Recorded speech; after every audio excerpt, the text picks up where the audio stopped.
let's talk about something that affects over 30 million men in the US alone. What if I told you it's often one of the very first warning signs for a heart attack, years before it happens? Today, we're cutting through all the noise and getting straight to the science. We're going to use the official clinical guidelines to build a crystal-clear, evidence-based picture of male sexual health and, maybe more importantly, what it tells us about the health of the entire body. You know, it usually starts really quietly. Just a moment of doubt. A question that pops into your head and then starts repeating itself, getting a little louder, a little heavier each time. And even though it can feel like you're the only one on the planet dealing with it, the truth is, it's a struggle that's shared in bedrooms all over the world by men of all ages and from all walks of life. See, this is never just a physical thing. It gets all tangled up in our emotions, feelings of inadequacy, fear, anxiety. It can make the simple act of just asking for help feel like climbing a mountain. But what if we could just strip away all that stigma? What if we could look at this for what it is, a health condition, with clear definitions, understandable causes, and real, manageable solutions? And that's exactly what we're going to do. We want to replace that uncertainty with real understanding. To make this tangible, let's consider a guy named Alex. He's 45, and lately, things have changed.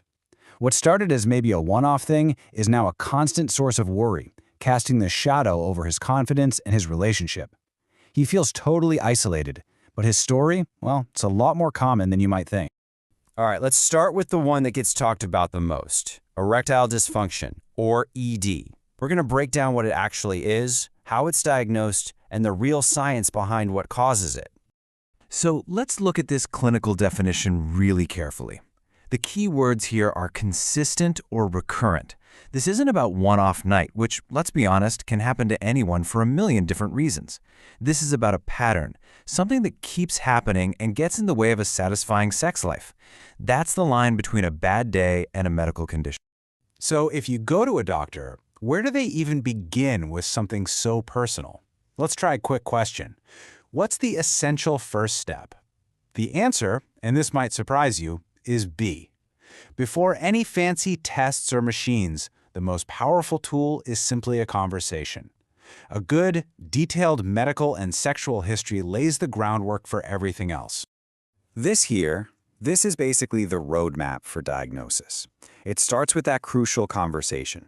Then, a focused physical exam to look for any obvious physical clues. After that, clinicians often use tools like the SHIM questionnaire. Now, its purpose isn't really to find the cause, but to put a number on the severity of the problem.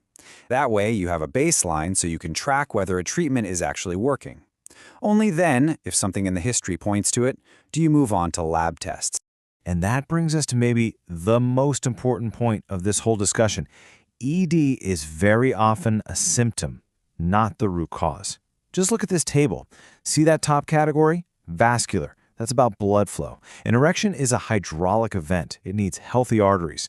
Things like high blood pressure or diabetes damage those arteries. In fact, and it's worth saying this again, ED can be the canary in the coal mine for heart disease. The tiny arteries in the penis can show signs of damage years before you'd ever have a heart attack. Okay, so when medication is the answer, what's the go-to first-line option for most guys? The answer is B, PDE5 inhibitors. You definitely know them by their brand names like sildenafil or tadalafil. How do they work? Well, they basically boost a natural chemical that relaxes muscles and lets more blood flow in. But here's the key thing to remember. They aren't a magic on switch. They only work if you're already sexually stimulated. Of course, no drug is perfect. This table gives us a really honest look at the common side effects. And it makes sense, right? Headache, flushing, these drugs affect blood vessels, and not just the ones in the penis. What's kind of interesting is how they differ. Notice how back pain is way more common with tadalafil? That's because it stays in your system longer. This is exactly why choosing the right medication is a personal decision you make with your doctor. Now for a super important safety question. There is one class of drugs that you can never, ever mix with PDE5 inhibitors. Which one is it? The answer is C, organic nitrates. These are drugs used for chest pain, like nitroglycerin. You put these two together and you can cause a sudden, catastrophic drop in blood pressure. It is an absolute no exceptions medical rule. All right, let's shift gears now and talk about another really common but often misunderstood condition, premature ejaculation, or PE. We're going to get past the myths and look at how clinicians actually define it, because it's about a lot more than just a stopwatch. This three-part definition is everything. Think of it like a three-legged stool. You need all three for the diagnosis to stand up. First, a short time to ejaculation. Second, that feeling of not having any control over it. And third, and this is crucial, it has to cause negative personal feelings like distress or frustration. If a guy is fast, but he and his partner are perfectly happy, it's not clinically defined as PE. Okay, so that first part, the time factor, is measured clinically with something called IELT. What does that stand for? It's B, intervaginal ejaculatory latency time. It's just the technical scientific term for the time between penetration and ejaculation. It gives researchers an objective way to measure the condition. So what can be done about it? Well, there are a few good options. There are on-demand pills like dapacetin, specifically approved for PE in many places. There are also topical numbing sprays that can help reduce sensitivity. But what the clinical guidelines really stress is that the best results often come from combination therapy, using medication to get some initial control, while also working on behavioral techniques for long-term improvement. Let's check back in with Alex.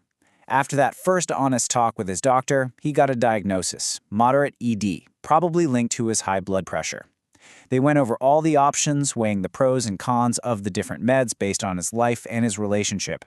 For Alex, this was everything. He went from just worrying in silence to actively creating a personalized plan. He started taking control. Now here's a fascinating clinical puzzle that comes up all the time. If a man has both ED and PE, where do you start? The correct approach is C. You treat the erectile dysfunction first. And the logic is actually pretty simple. It's almost impossible to work on lasting longer if you're constantly worried about losing your erection in the first place. A lot of times the anxiety from ED just makes you rush. Stabilize the erection, build that confidence, and then you can work on control. And for our final section, let's tackle a topic that is just surrounded by hype and misinformation: testosterone. We're going to cut through all that noise and talk about the actual clinical syndrome of hypogonadism, what it really is, how it's diagnosed, and when treatment is actually the right call. The two most important words on this slide are clinical syndrome. This is not just about having a low T number on a blood test. A real diagnosis of hypogonadism requires two things. You have to have the symptoms, like low libido, serious fatigue, loss of muscle, and you have to have a consistently low testosterone level confirmed on at least 2 separate tests. And knowing where the problem starts is key. With primary hypogonadism, the issue is with the testes themselves. They're just not producing enough. Your brain senses this, and it starts shouting at them by pumping out more of the signaling hormones LH and FSH, but it gets no response. So you see low T, but high LH and FSH. With secondary hypogonadism, the problem is actually in the brain. It's not sending the signal to begin with. So in that case, both testosterone and the brain hormones are low. And just like any other treatment, safety comes first. So when is testosterone therapy a definite no-go? The answer is B, untreated severe obstructive sleep apnea. Testosterone can actually make sleep apnea worse, so that has to be under control before even considering therapy. It is not a miracle cure for just feeling tired, and it should only ever be prescribed after a thorough diagnosis and screening. 1 year later, Alex's treatment is working well. His follow-up appointments aren't just for prescription refills. They're checking his blood pressure, talking about his overall health, and reinforcing that powerful link between his sexual function and his heart health.